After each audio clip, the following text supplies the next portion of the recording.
Welcome to Dots and Squiggles, practical help with punctuation. In this video, we're going to look at pauses that introduce the colon and the dash. Whilst the semicolon is a neutral pause, like a comma but stronger, the colon is a pause that introduces what will follow. It's used before a displayed list.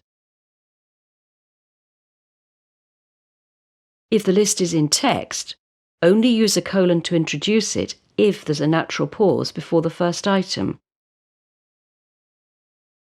If you read straight into the list without a pause, don't use a colon or anything else.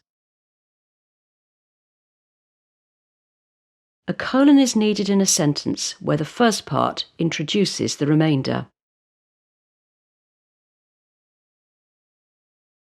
Again, if you read smoothly through, no punctuation is needed.